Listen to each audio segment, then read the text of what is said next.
Hi, this is Sarit Switzer, and welcome to the It Is Taught podcast, a podcast devoted to the teachings of Rabbi Shneur Zalman of Liadi as recorded in his most famous work, the Tanya. My hope for this show is to make these teachings accessible and relatable to the average person, regardless of prior Jewish education or affiliation. The episodes follow the prescribed daily study portions and are meant to serve as practical lessons in how to live your life as your true self and develop an authentic and powerful relationship with your Creator. I have personally experienced the effects the study of this work has had on me, and I'm excited to share what I can of this knowledge with you. So please join me on this journey of learning, self-growth, and connection with your source.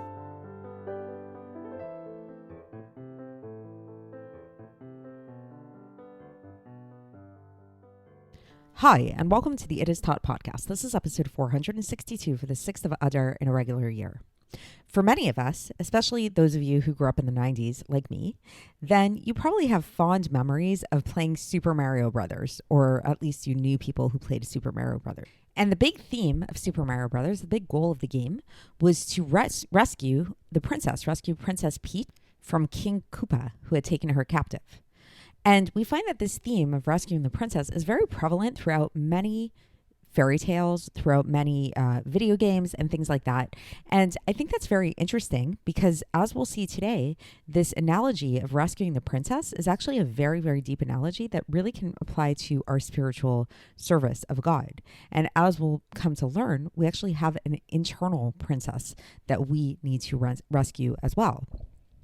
So before we get into that, another kind of thing that I want to explore a little bit is this idea of anxiety and depression, and one of the best ways to try to help combat anxiety and depression.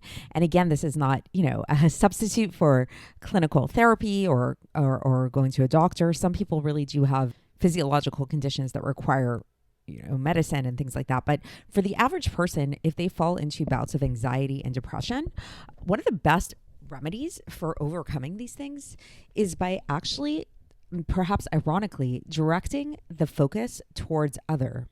So when people get really caught up in anxious thoughts, in like a panic attack or in depressive thoughts and feelings of learned hopelessness, which we spoke about yesterday, really what's happening is that they're really putting a lot of focus on themselves and their own shortcomings and thinking about how much of a loser they are, how everything's going wrong in their life, how they mess things up, things like that.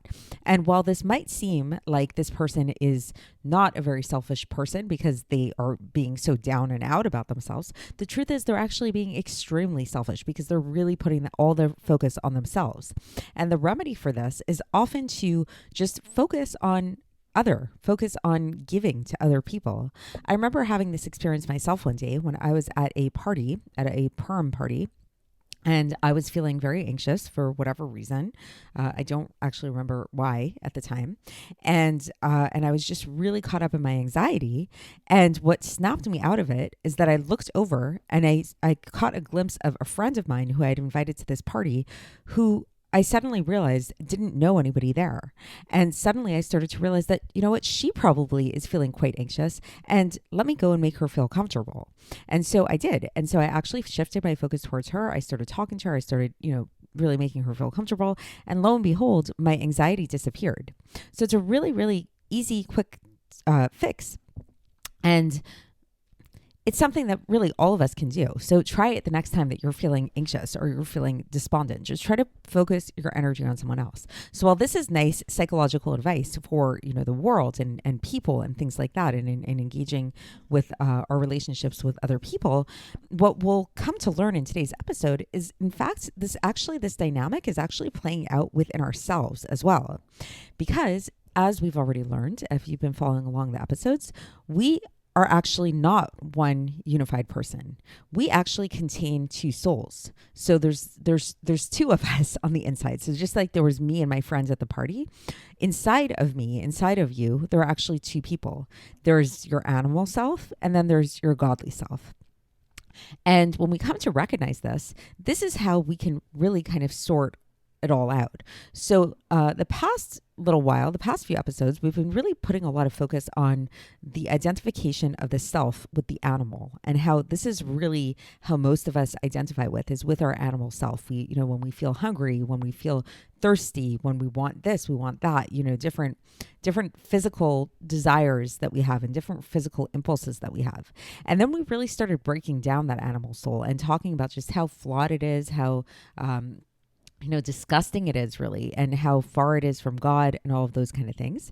And then the Ultra Rabbi yesterday started talking about this idea of how, this really focusing in this negative way on the animal self, which we've said is really how we identify ourselves to be, can get very depressing. It can bring us into a state of sadness when we start to realize, just when we have this like rude awakening of how low we are and how far we are from God.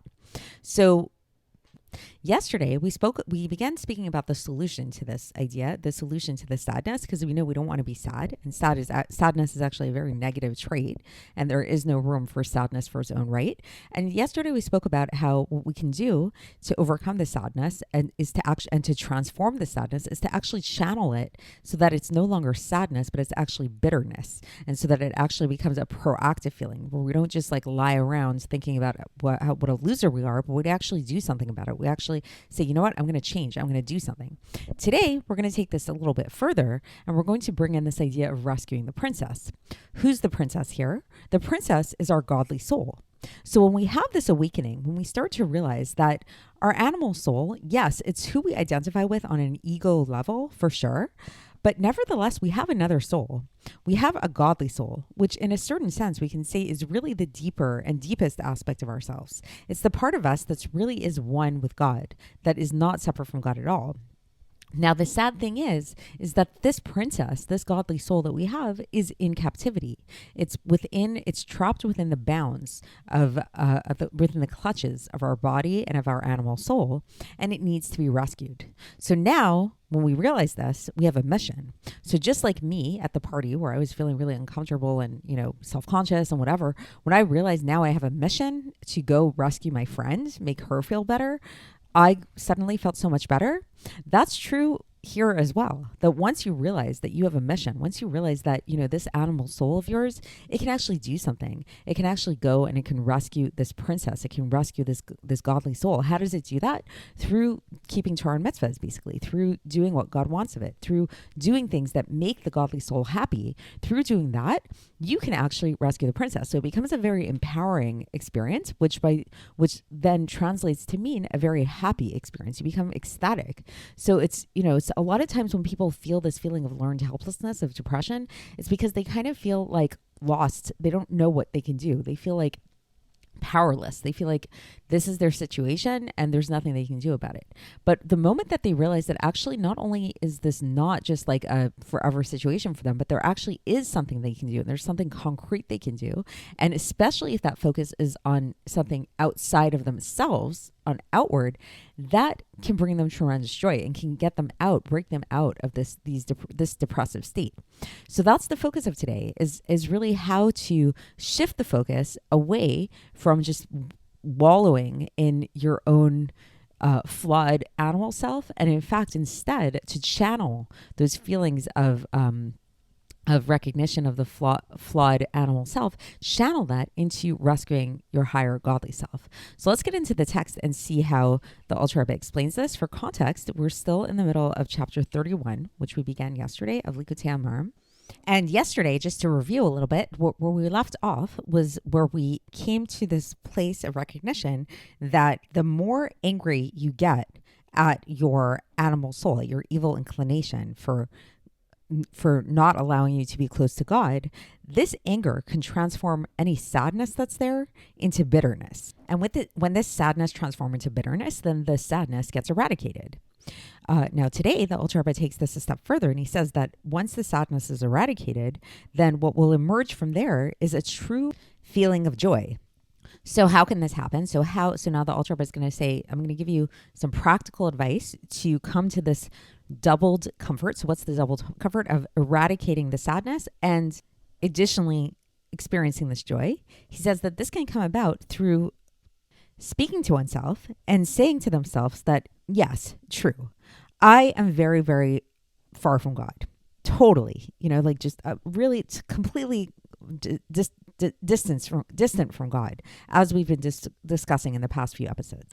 But this I that I'm talking about, this is description of I. This is, what am I identifying as the I? This is just my body and my animal soul that's within it. But within me, there's actually not just an animal soul. There's actually a part of God which is there, that's even present in like the most lowliest of people, even the most simple of folk have a godly soul, which this godly soul contains within it a spark of God himself that is actually vested within it in order to vivify it. Just that this godly soul is in a way of is exiled within the person.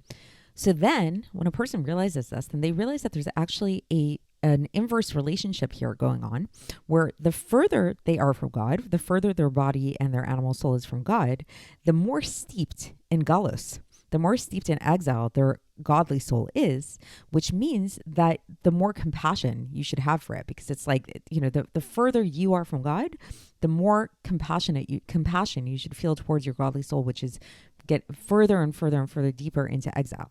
And thus, when you realize this, then you can say to yourself, like, wow, I really need to, hopefully this can propel you to rescue this godly soul out of exile. Just like, like if you're playing a video game, like, I don't remember Super Mario Brothers exactly so much, but a lot of times in these video games, it's like if if you're struggling and you're kind of like not doing so well in the video game, sometimes they'll show you like the princess or the ramifications of like like you're losing points or something, and you start to see yourself like dwindling. So hopefully what that can do is, instead of making you despondent, it's going to just like add power to you, and it's going to give you more motivation to really up your game and really like, I'm going to rescue this princess right away.